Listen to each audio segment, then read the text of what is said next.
जेवणाच्या ताटात हात धुणे योग्य की अयोग्य? तुम्ही सुद्धा जेवणाच्या ताटात हात धुता का? असं करत असाल तर होईल अनर्थ. भोजनाला आपल्या जीवनात अनन्यसाधारण महत्त्व आहे. आपल्या हिंदू संस्कृतीत अन्नाला देवता मानण्यात आले आहे. त्यामुळेच भोजनाचा सन्मान केला जातो. प्राचीन काळापासून आपल्याकडे ताटाखाली लाकडी पाट किंवा तिवई ठेवण्याची प्रथा आहे. ही प्रथा आजही ग्रामीण भागात सर्रास आढळते.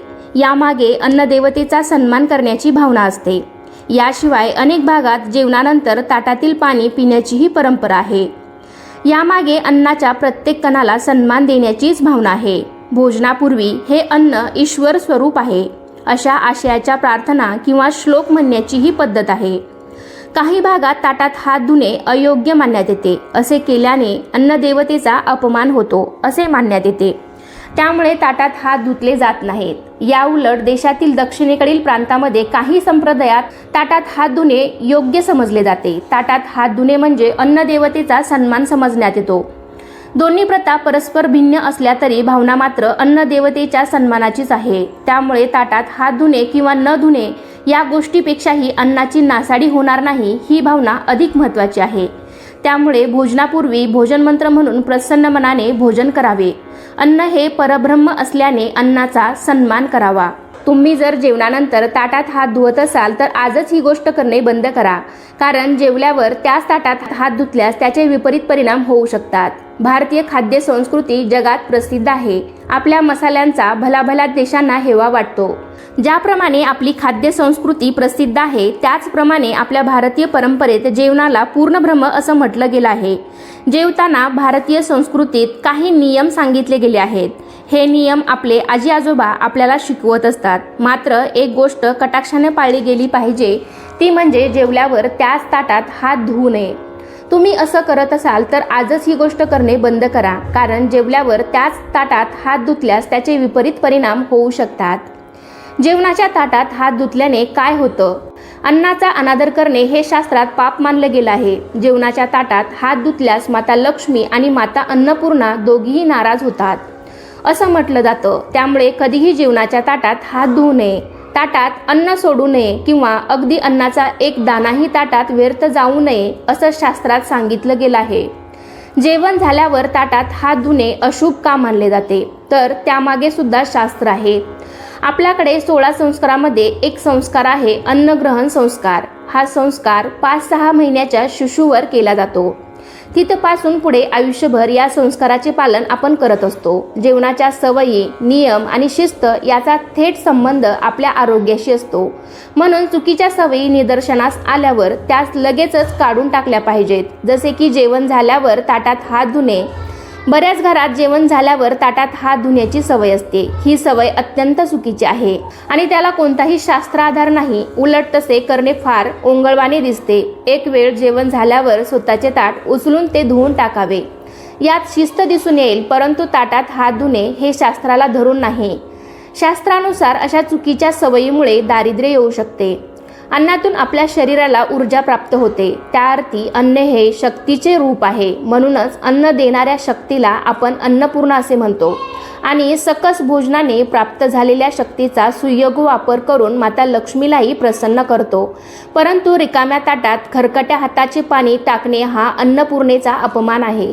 त्यामुळे अन्नपूर्णेची अवकृपा होऊन माता लक्ष्मीचाही रोष आपण ओढून घेत असतो. यासाठी ताटात पाणी टाकणे योग्य नाही. तर यामागे मूळ शास्त्र काय आहे? तर जेवण हा यज्ञ आहे आणि अन्न ही त्यात टाकलेली आहुती आहे. अन्न हे पूर्ण ब्रह्म.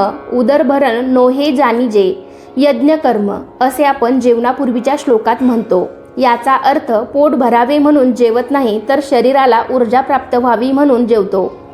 आपल्या पोटात जो अग्नी आहे त्यात अन्नाची आहुती टाकल्यानंतर जेवण पूर्ण झाल्यावर हा अग्नी शांत करण्यासाठी पळीभर पाणी हातात घेऊन आचमन करायचे असते आणि यज्ञाची पूर्तता झाली अशी त्यामागे भावना असते. तळहातावर घेतलेले पाणी ईश्वराचे स्मरण करून प्राशन करायचे असते. त्यामुळे त्या पाण्याला तीर्थरूप प्राप्त होते आणि हे अन्न ज्या भगवंताच्या कृपेमुळे मिळाले त्याच्या स्मरणाने यज्ञाची सांगता होते. यासाठी शास्त्र जाणून घेऊन मगच कृती करणे इष्ट ठरते. अन्यथा त्याचा उलट परिणाम भोगावा लागू शकतो. जेवताना साधे सोपे नियम लक्षात ठेवावे. जेवणापूर्वी आणि जेवून झाल्यावर देवाचे आभार मानावे, गरज असेल तेवढेच अन्न घ्यावे, ताटात अन्न वाया घालवू नये, आपल्या ताटाबाहेर सांडलेले अन्न गोळा करून कचऱ्यात न टाकता चिमण्या कावळ्यांना घालावे, जेवताना आसन घेऊन बसावे, जमिनीवर थेट बसू नये, शक्य असल्यास बसायला कापडी आसन आणि ताटाखाली पाट किंवा चौरंग घ्यावा, त्यामुळे ताटाभोवती बारीक जीवाणू असल्यास ते ताटात प्रवेश करणार नाहीत, जेवताना मांडी घालून बसावे, पलंगावर बसून जेवू नये, वृद्धांनी टेबल खुर्ची तर तरुणांनी भारतीय बैठक घालून सहभोजन करावे, जेवताना अन्न सांडणार नाही याची काळजी घ्यावी, आपले उष्टे खरकटे अन्न दुसऱ्या कोणाला उचलू न देता स्वतःच उचलून टाकावे, चालत फिरत जेवू नका, एका जागी बसून शांत चित्ताने जेवावे, जेवताना बोलू नये, अप्रिय विषय काढू नये, वादविवाद घालू नये, रडू नये, आनंदाने जेवणाचा आस्वाद घ्यावा, प्रत्येक घास चावून चावून खा, सावकाश जेवा,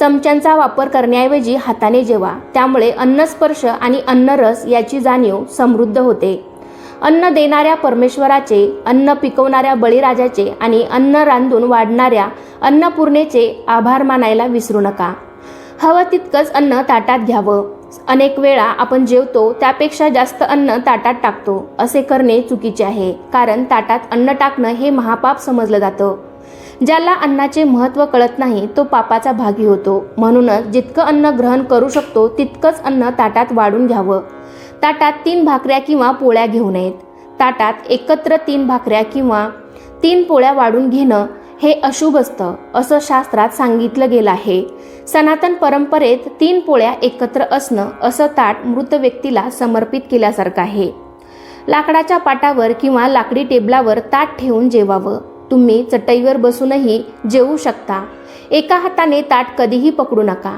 असे केल्याने अन्न प्रेत योनीत जाते असं सांगितलं जातं, शास्त्रात जेवणापूर्वी भगवंताचे ध्यान करणे उत्तम असल्याचे सांगितले आहे, अन्न खाताना रागीट वागणं किंवा रागाने एखाद्याला बोलणं हे पाप मानलं गेलं आहे।